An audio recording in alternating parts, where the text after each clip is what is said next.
Miss J also had to get set up a GoFundMe because y'all know that Miss J was going through it. She had a stroke, which left her partially paralyzed, where they couldn't walk or talk. Now we've seen that years later, since that whole situation, Miss J has been much better, but they're gonna have to require round the clock care for, I don't know, it could be for the rest of their life, or it just could be for until further notice. But for now, we'll just say for the rest of their life. So they need round the clock care, and they had to set up a GoFundMe for Miss J to be able to get the help that they need.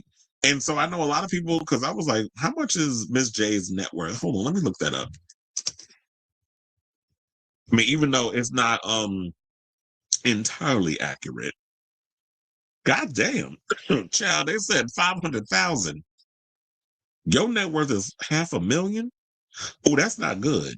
Because you would think somebody of Miss J's caliber would have way more money at their disposal, especially working in the fashion industry and top model and all that other stuff. But times is hard. And just because people out here give the illusion that they're rich because y'all see these people on TV, don't necessarily mean that they rolling like that. So several of Ms. J's friends have organized a GoFundMe on his behalf following the recent reveal of his 2022 stroke, saying, quote, "For years, the incomparable Miss J. Alexander brought grace, humor, and unforgettable style into our homes as a beloved coach and judge on America's Next Top Model. Known for their warmth, wit, and dedication to uplifting others, Miss J has been a guiding light to models and fans around the world." This is what the GoFundMe page reads. "Today, Miss J needs our support." The post continues, "As the public now knows, on December 27, 2022, Miss J suffered a debilitating stroke and was found unresponsive in his apartment by his niece. After spending 5 weeks in a coma, Miss J was left unable to walk or speak. He spent almost a year and a half in a rehabilitation center without much use of his body or his voice. This time span included additional mini strokes, seizures, and 4 additional hospitalizations. The page, which was created on Friday, February 20th, states that while privately recovering from the stroke for the past 3 years, Ms. J has been bravely fighting, but struggling to live independently. Amid Ms. J's recovery, he is looking to secure full-time round-the-clock care and help with the ongoing regular physical, speech, and occupational therapies. He is currently confined to a wheelchair stemming from what we hope is only temporary paralysis, and his right arm remains immobile. While he has shown incredible strength and resilience against all odds, the financial burden of ongoing treatment, specialized care, and daily living support is beyond overwhelming. The fundraiser was created with the purpose of helping Ms. J with his mounting bills and medical expenses. The amount raised will go toward rehabilitation services, in-home care, medical bills, and essential living costs incurred on this long road to recovery. If Ms. J's kindness, humor, and iconic presence have ever made you smile or laugh, please consider giving back during this difficult time. And if you're unable to donate, sharing this page with your community is another powerful way to help. Well, that's why I'm doing it, because I want y'all to know about what's going on with Ms. J. So they said the GoFundMe has a goal of 100,000 and has received about $554. That's it in donations at the time of the writing. Hold on, let me see if there's a link where it says how much it is so far. Okay, so 50,000 to as of now. There's been 560. Hold on, let me actually share with y'all the page. I should do that so that way y'all can see it. Okay, so we have support Miss J. Alexander, the GoFundMe, where it says support Miss J. Alexander's Road to Recovery. That if y'all want to go over there and do that. So far raised $18,693 of 50,000. So they're trying to get $50,000. This is how much they raised so far. And wait, hold on, that was the wrong button, chair. Is this one? I'll just leave it there because I was trying to find another way to do it. But anyway,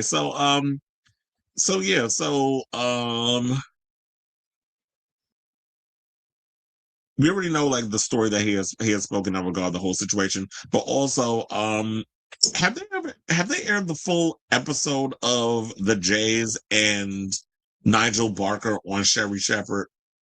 Because I haven't seen the full episode yet. I know there's been little clips online and this, that, and the other regarding that, but I definitely want to see the full interview and then I'll just react to it in the next episode.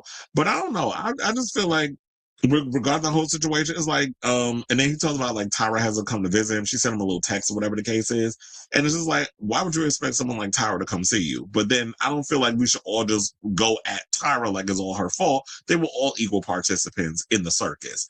The Jays and Nigel and Janice and Tyra and Ken Mock and all of them. And it's like, yeah, the buck stops at the top.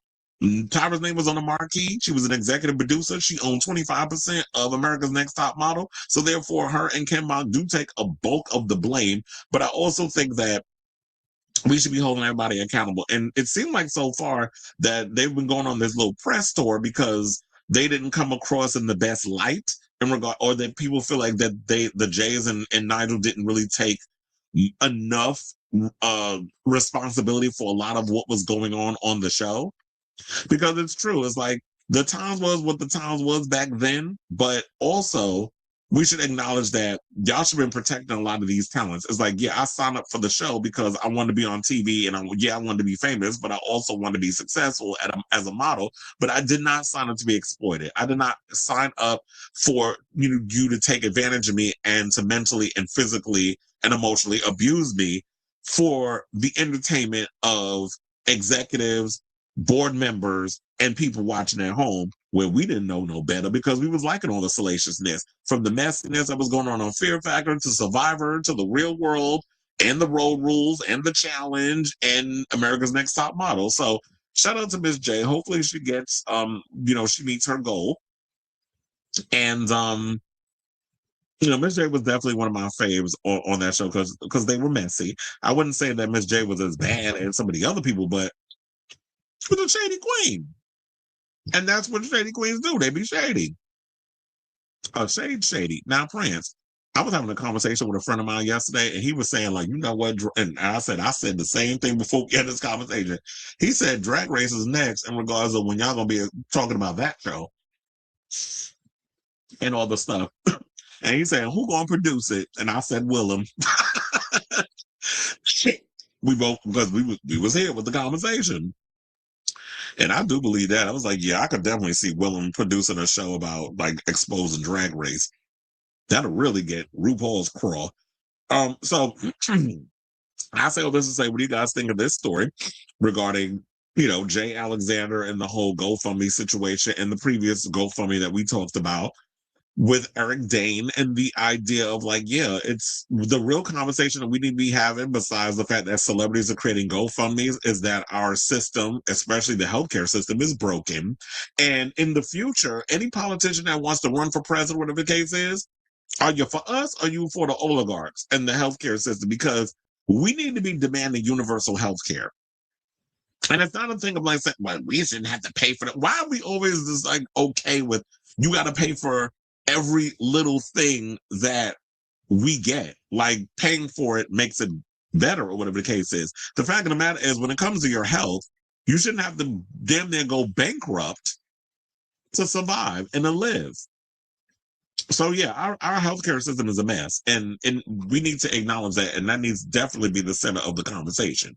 So let me know what you guys think of this story in the comments down below.